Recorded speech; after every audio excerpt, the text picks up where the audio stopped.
Hello friends, नमस्ते। आज का जो हमारा टॉपिक है वो है regulation of the nursing practice.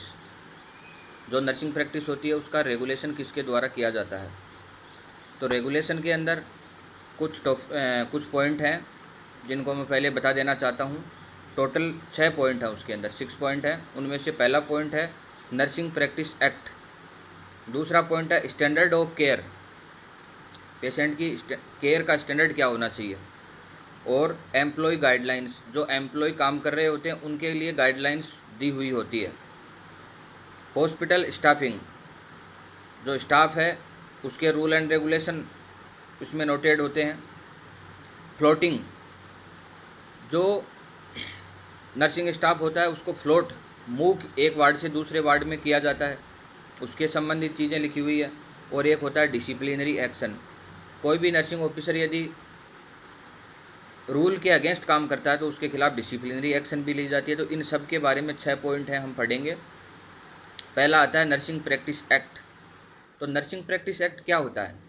एक अधिनियम है जिसके अंदर क्या है, एक सीरीज है नेम्स की, जो लॉ है, कानून है, उनकी एक सीरीज है। और जो किसके द्वारा इनेक्टेड होता है, किसके द्वारा पास्ड होता है, जो वहाँ का जो भी संबंधित रिलेटेड स्टेट होता है उसका लेजिस्लेचर, या हम बोल सकते हैं विधानमंडल। जो भी बड़े स्टेट होते हैं उनके अंदर विधानमंडल होता है, विधानसभा के पैरेलल होता है, उससे उच्च सदन होता है, विधानसभा निम्न सदन होता है। तो जो भी 5 या 7 अपने इंडिया के अंदर जो स्टेट है उनमें विधानमंडल भी है, तो उनके द्वारा ये पास्ड होता है एक्ट। और इसके अंदर क्या क्या चीज़ आती है, ये क्या डिसाइड करता है, क्या चीज़ प्रोवाइड करता है नर्सिंग प्रोफेशन को। ये एजुकेशनल जो रिक्वायरमेंट होती है उसको सेट करता है, जो भी एजुकेशनल रिक्वायर्ड है उसको सेट करेगा। और मेडिकल प्रैक्टिस और नर्सिंग प्रैक्टिस के बीच में जो डिफरेंस होता है, जो डिस्टिंग्विश होता है, उसको भी क्लियर करता है। और एक नर्सिंग प्रैक्टिस का जो स्कोप होता है, जो दायरा होता है, उसको भी ये क्लेरिफाई करता है। और कुछ एडिशनल इशू भी होते हैं जो प्रोवाइड करता है, जिनको वो कवर करता है। एडिशनल इशू के अंदर यदि हम बात करें तो पब्लिक की सेवा के लिए, पब्लिक की प्रोटेक्शन के लिए जो लाइसेंस प्रोवाइड करता है वो भी नर्सिंग प्रैक्टिस एक्ट ही कवर करता है उसको। इसके अलावा कोई भी डिसिप्लिनरी एक्शन ली जाती है उसको भी यही कवर करता है। उसके लिए जो ग्राउंड होता है, जो आधार होता है डिसिप्लिनरी एक्शन के लिए, उसको भी यही तय करता है। इसके अंदर ये चीज़ नोटेड है।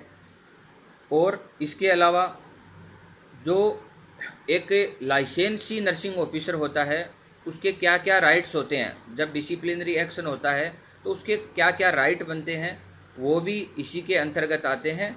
और इससे रिलेटेड जो भी अदर टॉपिक होते हैं वो भी इसके अंदर कवर्ड होते हैं, जो एक एडिशनल इश्यूज होते हैं, बोलते हैं हम इनको। इसके अलावा नेक्स्ट जो पॉइंट आता है वो आता है स्टैंडर्ड ऑफ केयर। पेशेंट की जो केयर का स्टैंडर्ड क्या होना चाहिए। अब उसके अंदर गाइडलाइन है जो आइडेंटिफाई करवाती है कि एक पेशेंट है वो नर्सिंग ऑफिसर से क्या एक्सपेक्ट करता है, किस प्रकार की केयर की एक्सपेक्ट करता है। तो उसका भी एक मानक होता है, स्टैंडर्ड होता है। जो एक्सपेक्ट पेशेंट करता है वही केयर हमें देनी होती है पेशेंट को।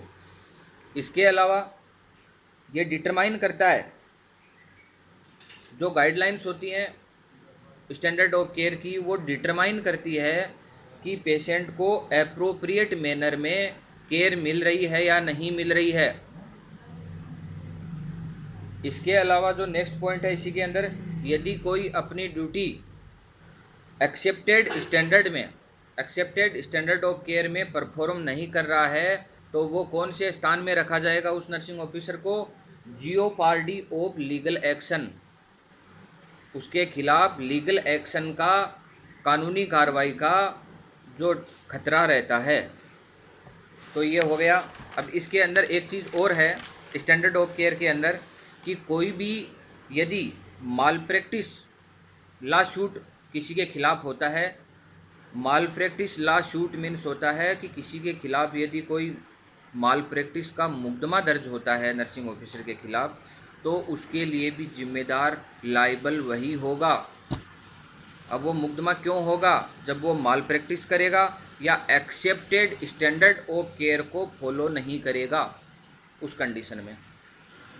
अब जो थर्ड पॉइंट जो था स्टैंडर्ड ऑफ केयर के नेक्स्ट वाला सी पॉइंट, वो है एम्प्लॉय गाइडलाइंस। तो nursing officer as a employ काम करता है हॉस्पिटल के अंदर। अब उसके लिए भी गाइडलाइंस तय होती है, उन गाइडलाइंस को फॉलो करना होता है। तो उसके अंदर रेस्पोंडेड सुपीरियर, पहला जो पॉइंट है वो है रेस्पोंडेड सुपीरियर। क्या होता है? कोई भी नर्सिंग ऑफिसर यदि नेग्लिजेंट एक्ट करता है, उस कंडीशन में उसी एजेंसी या कंपनी या हॉस्पिटल का जो सुपीरियर पद पे जो बैठा हुआ होता है, या हम कह सकते हैं एम्प्लॉयर, मालिक, वो भी उस नेग्लिजेंट एक्ट के लिए जिम्मेदार ठहराया जाता है।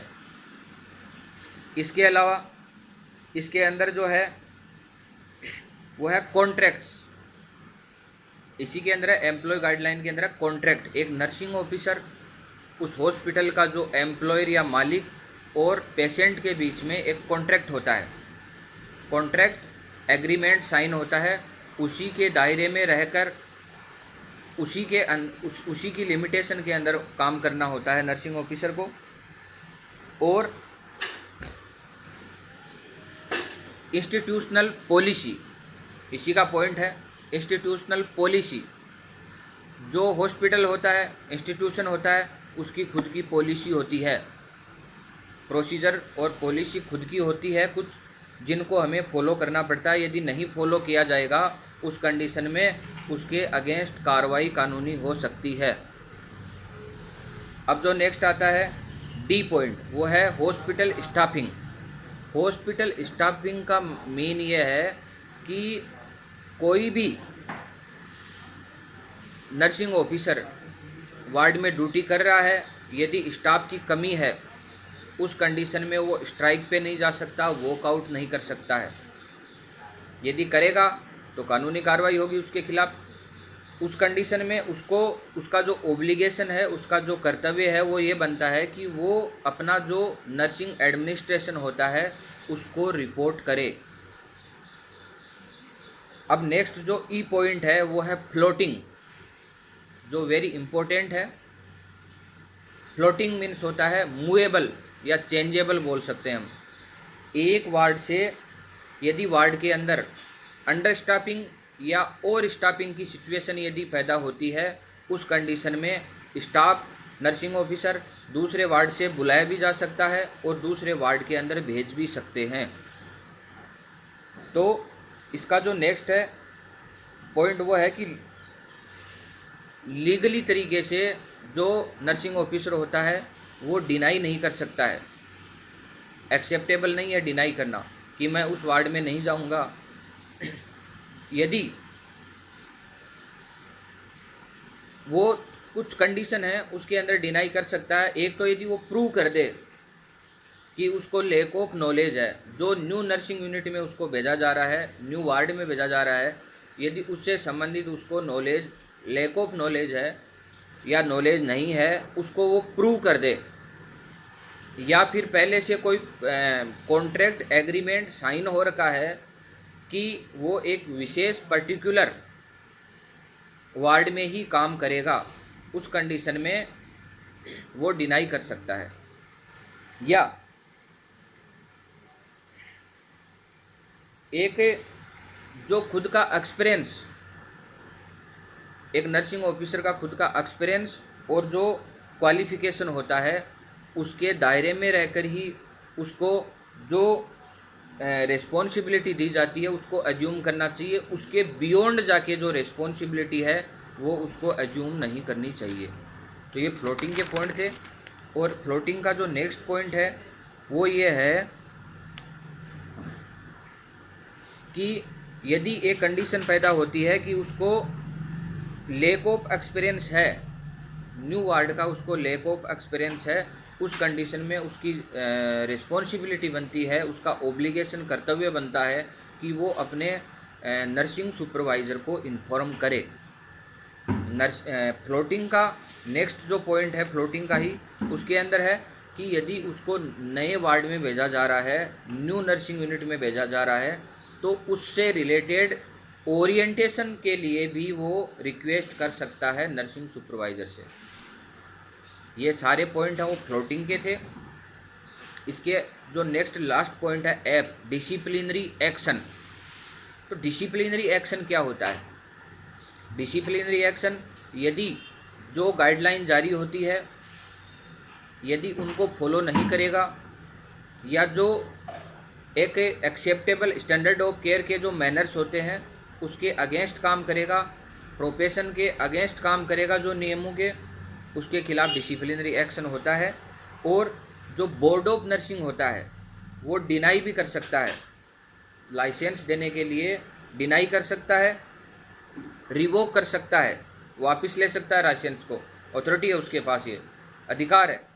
और वो उसको सस्पेंड भी कर सकता है।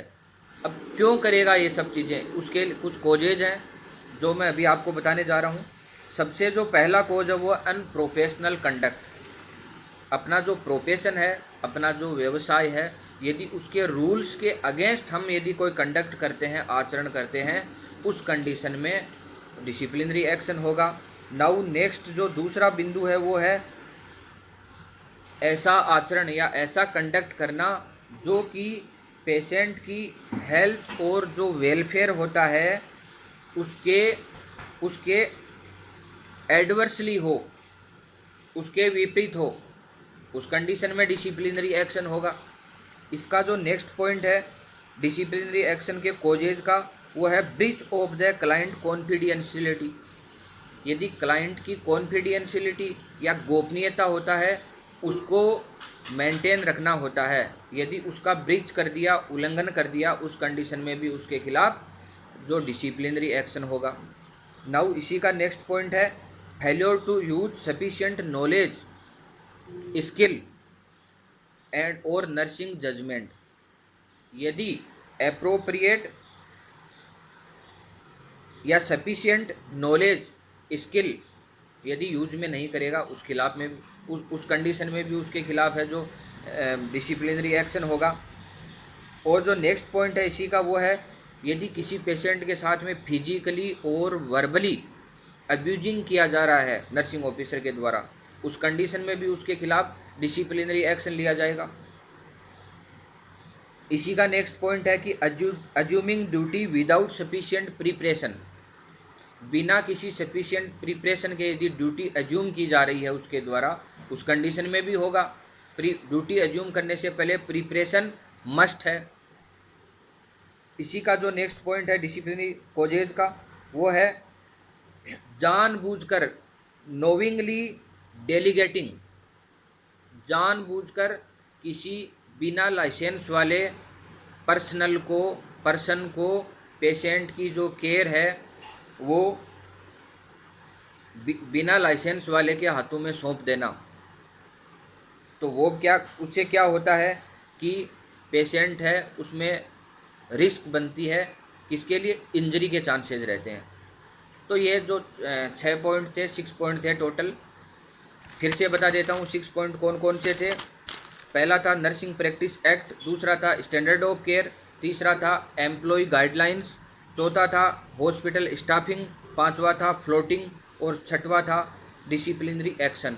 तो ये 6 पॉइंट थे टोटल, इनके बारे में मैंने आप लोगों को बता दिया। समय देने के लिए धन्यवाद। Thank you very much.